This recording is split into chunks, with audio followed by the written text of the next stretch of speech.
to life inside my heart. Come to life inside my heart.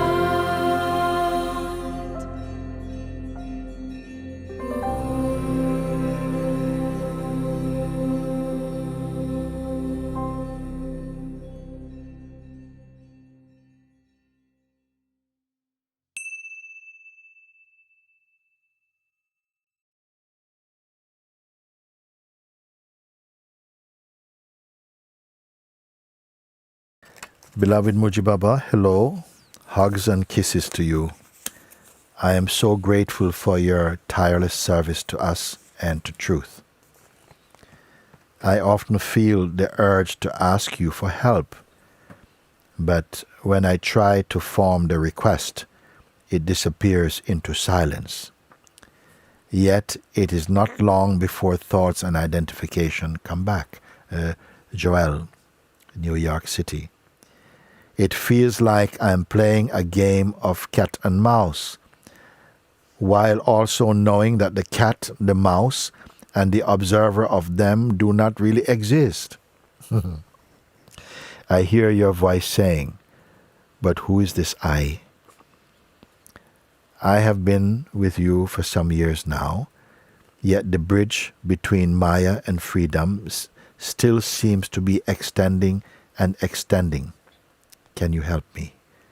I don't know how to ask for help without using I, yet I is the problem. With so much love, Joel. Thank you, Joel. I often feel the urge to ask for your help, but when I try to form the request, it disappears into silence. Yet it's not long before the thought and identification come back. This is, sometimes we say the mind also, this mind character of the person is very cunning and seem very, very clever. When you try to catch him, then he falls like a possum, He lies on the ground like dead. But he's looking. And then you think, good. He's fallen out of the tree. Good. I can go and take rest. But he's not dead. The mind also, you say, sorry dear, it's okay, leave that. It says, but when I try to form the request, it disappears into silence. But it has to disappear as silence. It has to become silence. But it hides into pretend silence, you see. Then you think, feel good, thank you. Some people say, as I begin to inquire, it disappears, gone. And then you purchase that and think, how effective is this inquiry? I don't even finish inquiry, boom, he's gone. But he's only hiding. You see? So I say, don't give up. You stay there. Now you invite him, come. Come, little possum, come. Let's take a look. You see? He won't come. Because he knows now you are alert. When you're alert, it means what? You're establishing your power. He won't come. He'll try to ambush you when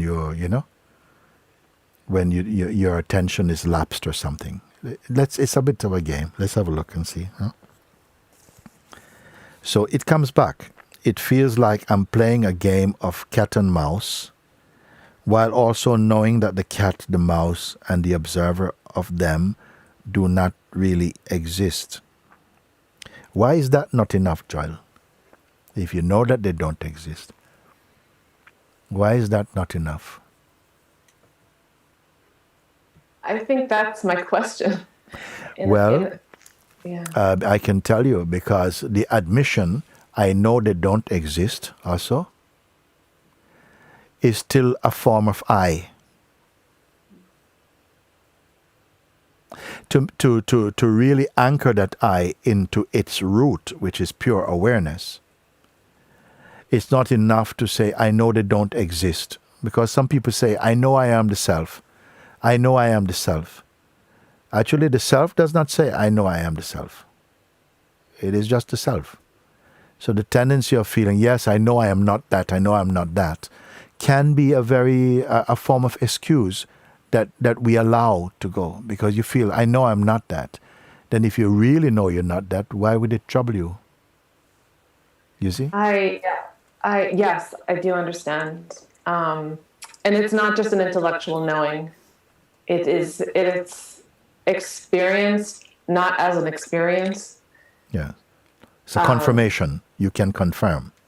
Yes. Yes. Yes. Then hold it. Let me read what you say after that then.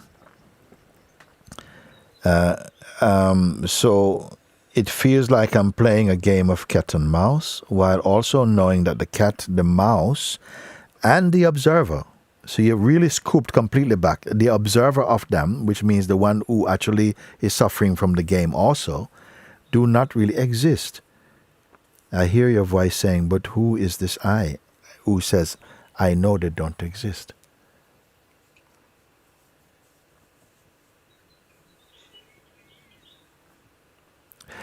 Let me put it another way. Is not even the very admission that I know they don't exist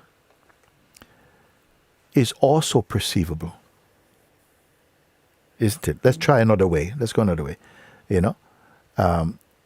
Rather than saying, who is saying it, let's put it like that.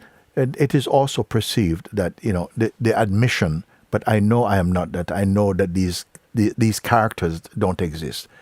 This I formerly had so much venom, had so much conviction, had so much identity and support to the identity. But now it is clearly seen that's not true. That I is not real. Why does it keep happening? Why does it keep coming back? Why does it keep coming back? Coming back for who? Just slowly. For who they come back? For the self? No. Mm-mm. So what is the coming back? What is affected by the coming back of them? Because, of course, in your natural state, these things may come. No, they do come up because the body mind, as long as the body is there, consciousness is there, the vital force is there, the potential for some thought activity, even for some personal sense of identity, will arise and may arise. So that's not the sin. That's not a mistake. Where do we go from there? What happens from there? Quickly, they are seen and quickly discarded. Discarded doesn't mean like, oh, shush, get away, sweep out the house. No, not fear. Wisdom. You see? Or you use them to see on what is their strength based. Now I'm looking at the full screen of everyone. Don't you see? Now if they seem to persist, even though you have the conviction, they are not true, it's not real. Then if they are not real, if you can imagine Sri Ramana Maharishi or Sri Nisargadatta Maharaj or any being you considered to be free, would they be disturbed by the coming back of these things? No. And does it mean that they don't come at all? They may come, and please listen now because it's very important what I feel I'm going to say now. They may come. The power is not in their coming, but how seriously they are taken. You follow? You can't stop anyone coming at your door and knocking. Bang, bang, bang. You see? But if it means every time someone opens your door, especially if you live in a very bad neighborhood, and somebody opens the door, you go, hello, but you have learned to say, no, let me just check and see. And then you say, okay, no, not to that. So not everything that comes into the space of awareness, it is good to see that even if they come, use them as an opportunity to sharpen your discernment, to look and to, rather than say no, no, no, no. Because if you say no, no, no, no, it can have some touch of fear in that. Do you see or not like that? But if you look at it and you have confidence in your discerning ability, you can look at it. Looking at it is not a temptation. Examining it is strengthening your discerning capacity. So when you look and you say, yes, okay. When I ask, you say here, you see the cat, the mouse, and the observer, or the one who is involved in them, they don't exist. I hear your voice saying, but who is this I? Now, I've been with you for some years now, yet the bridge between Maya and freedom still seems to be extending and extending. Now, what is it that's able to see the polarities, or you say the gap, the bridge between Maya and freedom? Immediately freedom becomes a kind of place, a kind of position. You see? Please listen. You see, the bridge between Maya and freedom seems to be extending. Okay? Who is watching this extension?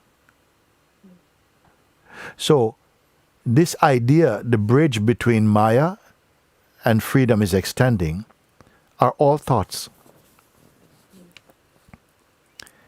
If you follow that thought, you'll be enmeshed in all kind of techniques to try and squeeze the bridges together. And if I tell you there's no bridge, if I say to you, all of you, but what bridge? The bridge is the mind.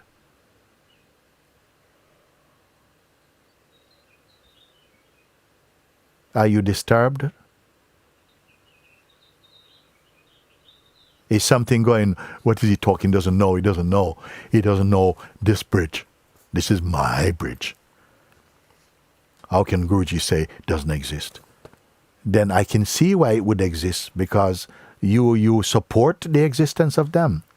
But if I tell you, what are you talking about? This bridge of between Maya and freedom is just imagination. The mind is creating these scenarios. Don't purchase them. This is not true. You see? But don't say it mechanically, it's not true. See. Because I say, the very weakness of this illustration, Maya, freedom, bridge, is still going on. For whom is the bridge expanding? For the imaginary self, the one who is feeling, I'm not doing well, I'm not getting any better. Instead of the bridge just being from here to here, it's gone even further. And now, you see, you're getting into this calculation. If I say, cut, are you with me? Yes. Or are you on the bridge?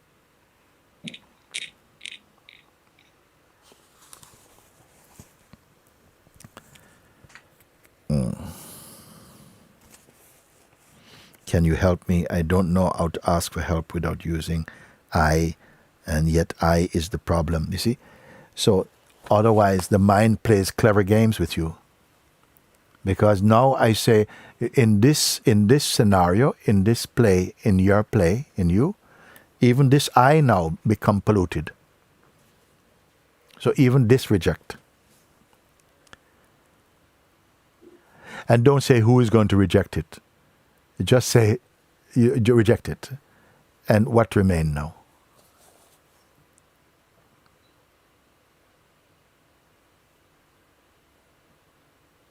Just spacious and full at the same time. There's nothing. Yeah, It's yes.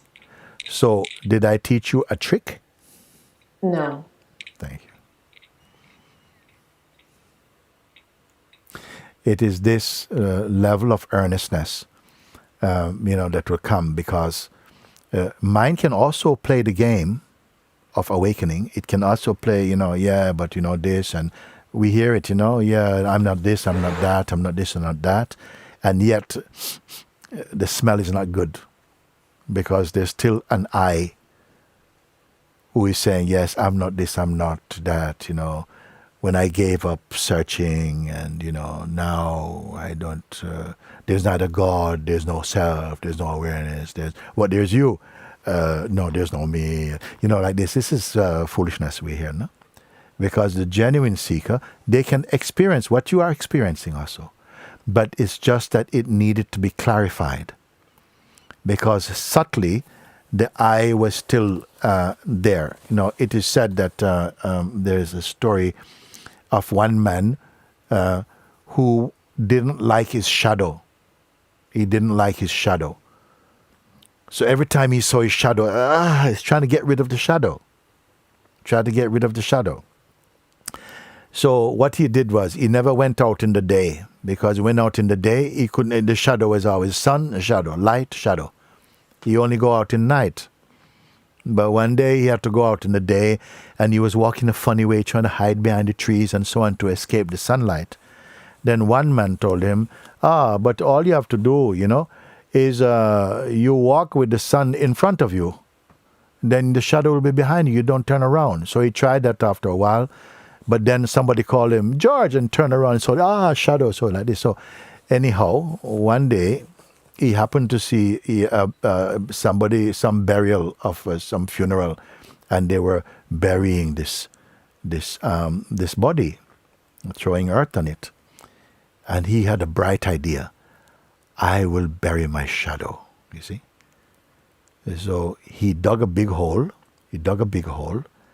and then he stood right with the sun behind him until he saw the shadow fall right into the hole. And then what happened? He started to quickly shovel the earth. He's feeling, I got him. He's burying. So as much as the earth is going in, the shadow is appearing on the top of the earth also. So how to get rid of shadow? You have to get rid of the one who's throwing the shadow also. But how to get rid of it? I'm not telling you a horror story. It's not a violent story. It's a very beautiful thing. Illustration. No? What is the point? That the troubles that we are experiencing don't exist by themselves. They only exist for the one who conceive in them and believe in them and identify itself as personally. That is the shape we have taken, you see. And so when I say, as you said yourself, I didn't say before you said it, you said yourself here, no? That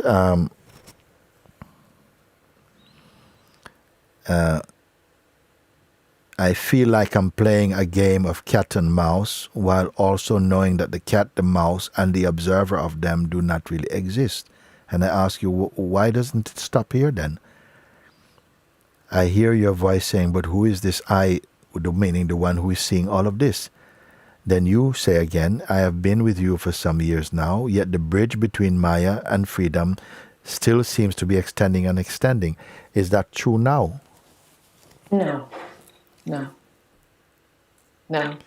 What about tomorrow? No. No. There's only this that has no description, no bridge, nothing. Is that an experience you're having now? Yes. I mean, not an experience. It's not something that comes and goes. It's not. That's it. Thank you. Thank you. That's it. So what do you have to do now? Nothing. So you're going to give up work and all this kind of stuff and all this stuff? No. Everything can happen. Everything can be here. Yeah. I think what you said about if for Ramana Maharshi some identification came up, it's not a problem. Yes. I think that point that helps me so much because it does come up, but it's not a problem. So yes. I think in my earnestness, I started to feel like, but it's coming up. So and it shouldn't. Yeah. Right. So this is why I would finish that statement. So the why is not a problem for them because they don't have an idea that these things should not come. Right. it can appear. You know, somebody can try and sell you your own car. Anything can happen. You see, you don't tell them, get away, how could you dare try and so. Somebody can come and ask you, excuse me, you know, I'm not feeling well and I need a kidney transplant. Can I give you, I'll give you $100 for yours. And you, I can't believe somebody out look at the world these days. Now you can say, hey, that's really good. That's really funny. Can you say that again? I'm gonna record that. That's just so funny. You see, you cannot. It's the problem is when you think something should not happen, or should not appear. It can appear, because it will disappear if you don't, you know, grab it and say, yeah, you know, I mean, can we make a deal? You know, you remember yourself. And by remembering yourself, you find a completeness and a sense of choice, you know? Yeah, I would say that's mostly, I mean, my experience is, it's there, it's in that space. Yeah. Spaceless space. Yeah. Only to be honored, no? Yes. Yeah. Love you. Thank you so much. I love you so much. Love you so much. So wonderful. Thank you, Joe.